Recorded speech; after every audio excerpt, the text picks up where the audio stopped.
The Chevrolet Duel in Detroit, presented by Quicken Loans, is a IndyCar Series race weekend held on a temporary circuit at Belle Isle in Detroit, Michigan. The race has been held from 1989 to 2001, 2007 to 2008, and since 2012. The current format of the event is a unique doubleheader weekend, which includes two full points-paying races, one each on Saturday and Sunday. In addition, since 2012, the event has been scheduled for the weekend immediately following the Indianapolis 500. The origins of the event date back to the Formula One Detroit Grand Prix on the Detroit Street Circuit. The kart series began headlining the event in 1989, and in 1992, the race moved from downtown Detroit to Belle Isle, a park situated on an island in the Detroit River. The IndyCar Series took over the race beginning in 2007.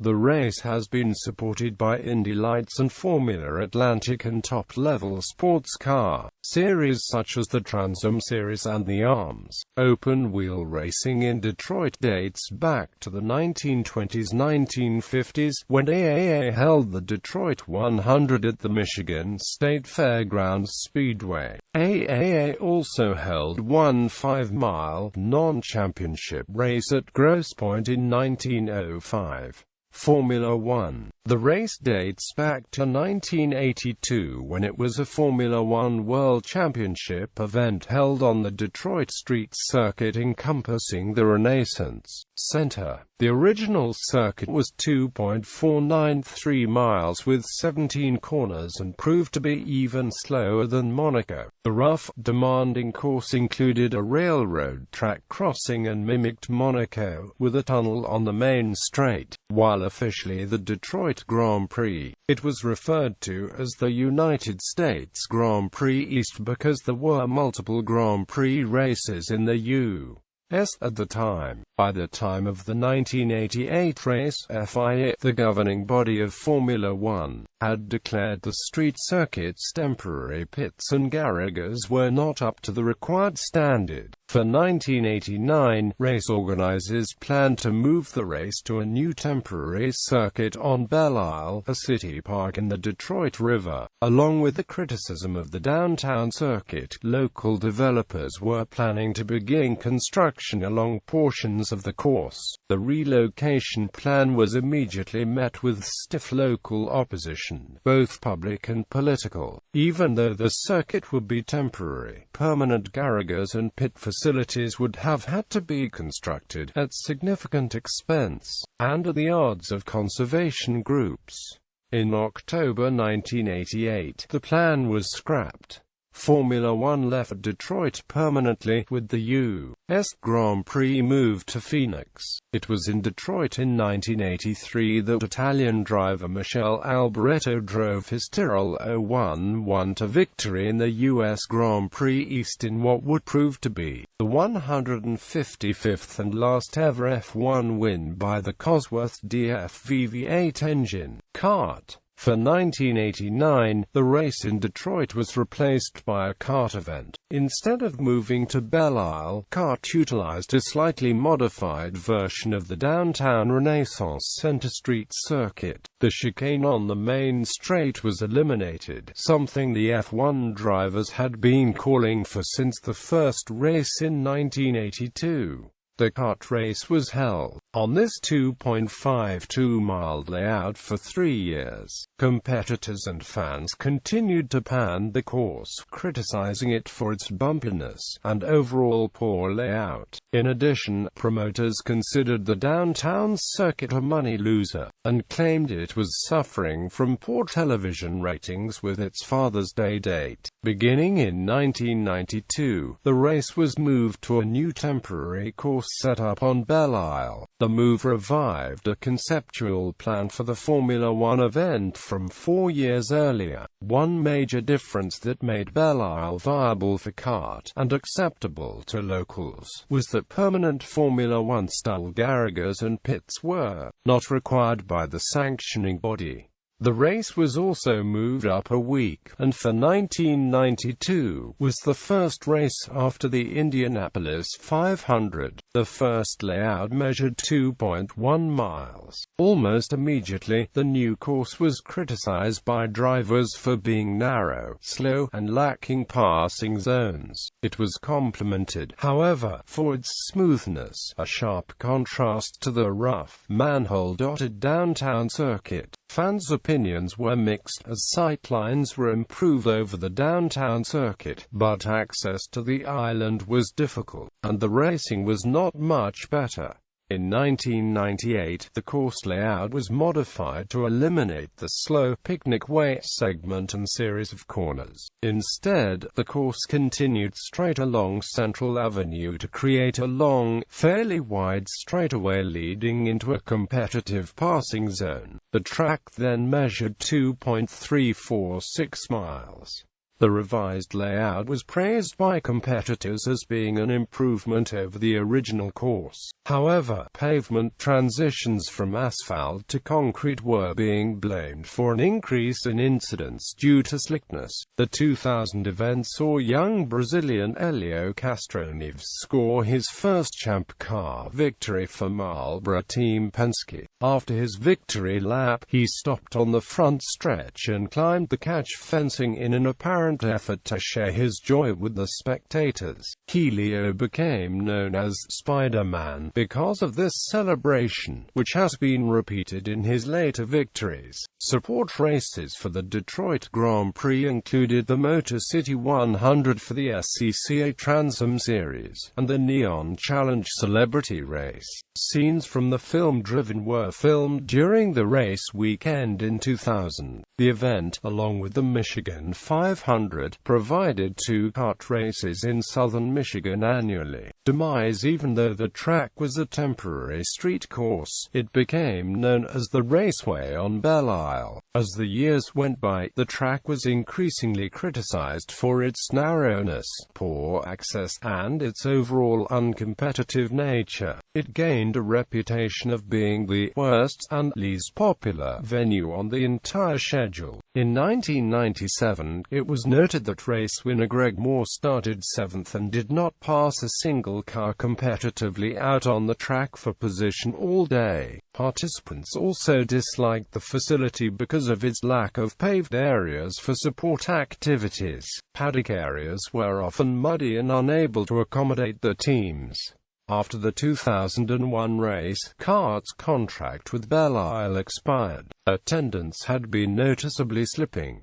Negotiations to continue the event went over the summer, but eventually stalled. Organizers briefly entertained an idea to return to the old downtown circuit, but those plans were quickly scuttled. The series chose to drop the race for the schedule and the event went on hiatus.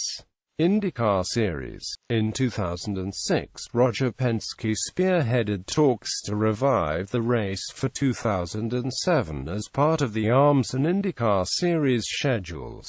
Penske had recently experienced tremendous success as head of the Super Bowl 40 Detroit Metro Host Committee. On September 29, 2006, it was announced that the Detroit Indy Grand Prix would return as the 10th race of the ALMS's 12-race season and penultimate race of the IndyCar Series 17-race schedule. To improve access to the track, a park-and-ride system, similar to what was used at Super Bowl 40, was implemented. Further paddock and track work was completed before the race.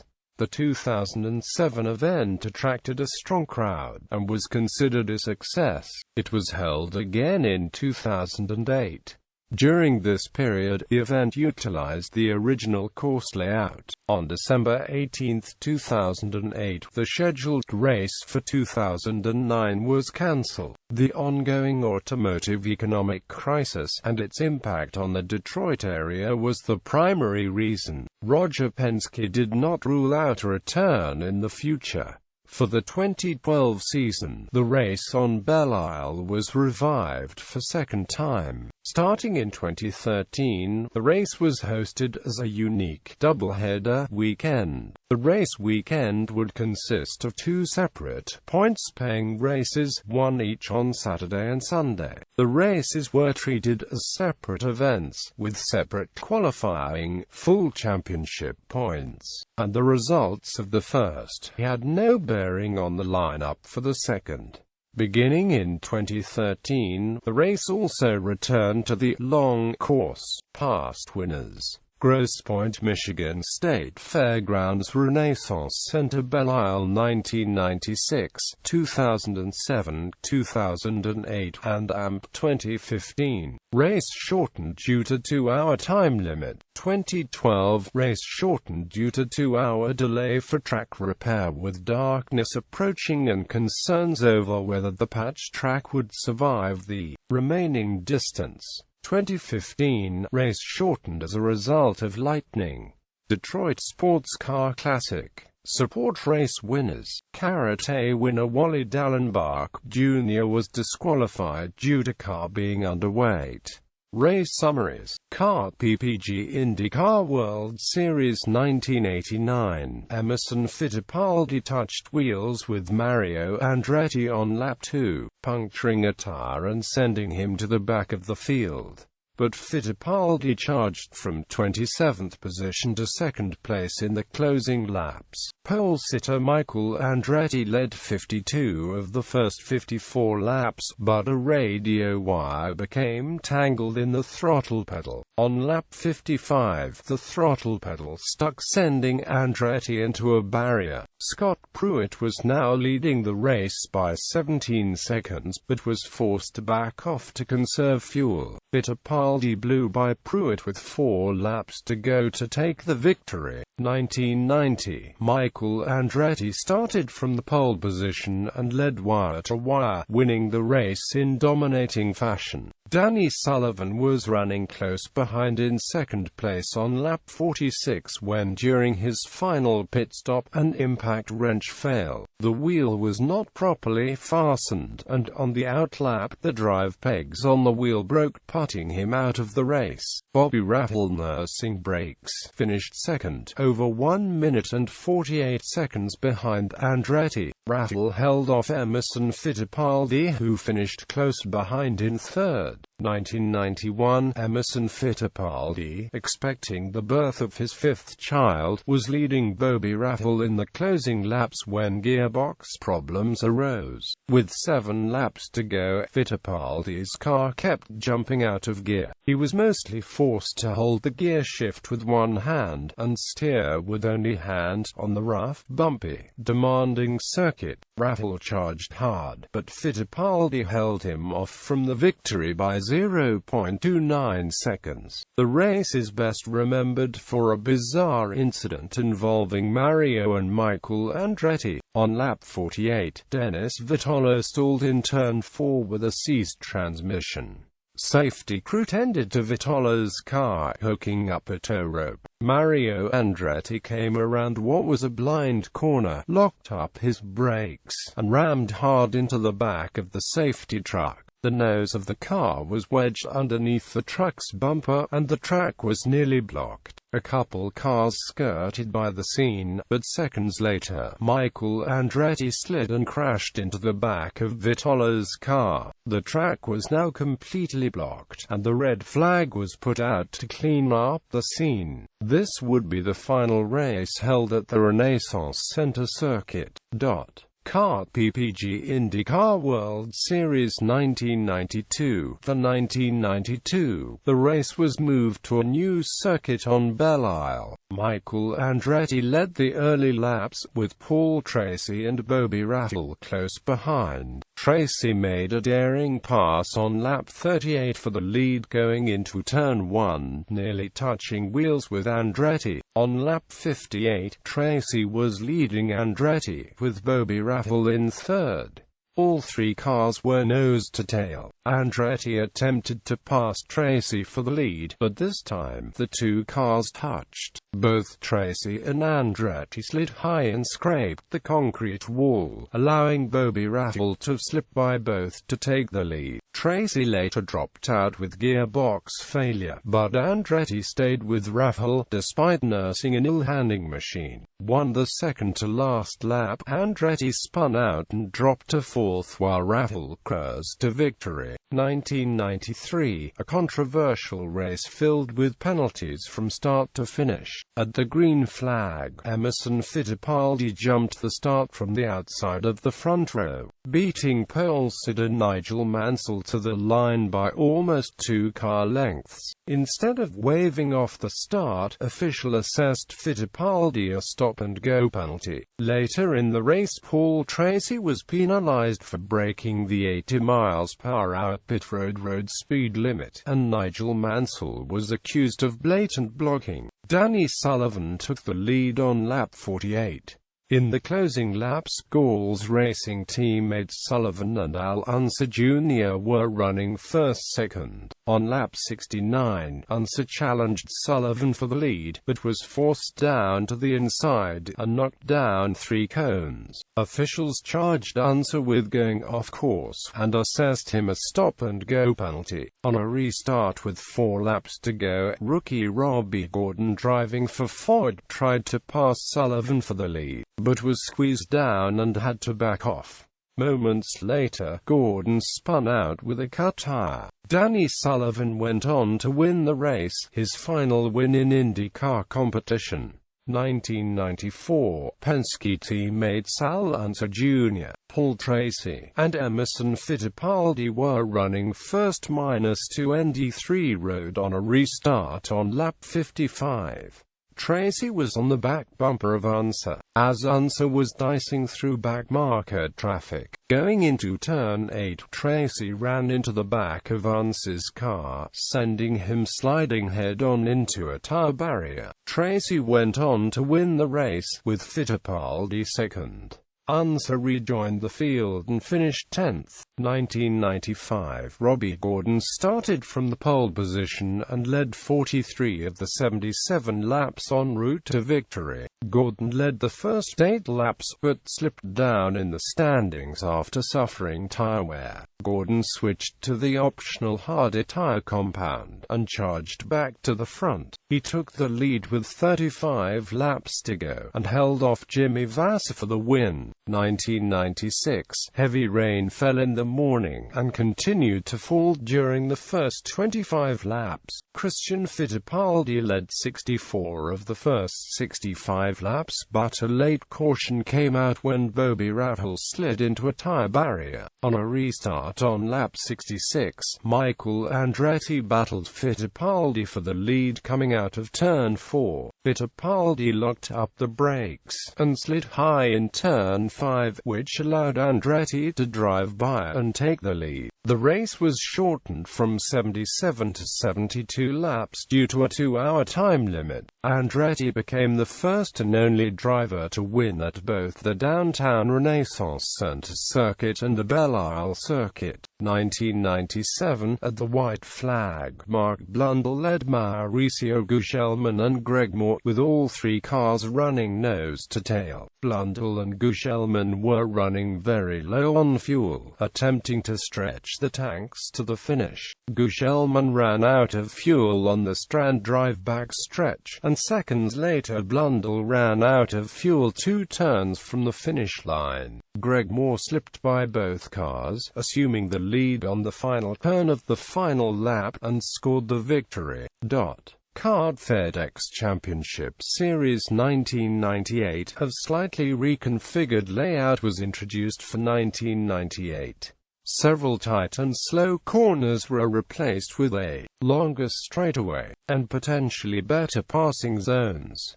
Alex Zanardi battled Greg Moore during the early stages of the race. Moore pitted first on lap 24, while Zanardi stayed out 2 additional laps. Zanardi's light fuel load and lightning fast in lap put him back out on the track ahead of Moore. Zanardi led the final 50 laps to victory, and celebrated by performing donuts on his victory lap. 1999. The race was moved to August to avoid a conflict with the NASCAR Michigan 400. In a race that was described as ugly, several crashes were capped off by a bizarre finish under yellow. On the first lap, Max Pappas touched wheels with Patrick Carpentier and crashed into a tire barrier. On lap 25, Mauricio Gugelmin tangled with Cristiano d'Armata and flipped upside down, landing on top of Carpentier's car. 20 laps later, d'Armata suffered a hard crash in turn 2, collecting Al Unser Jr.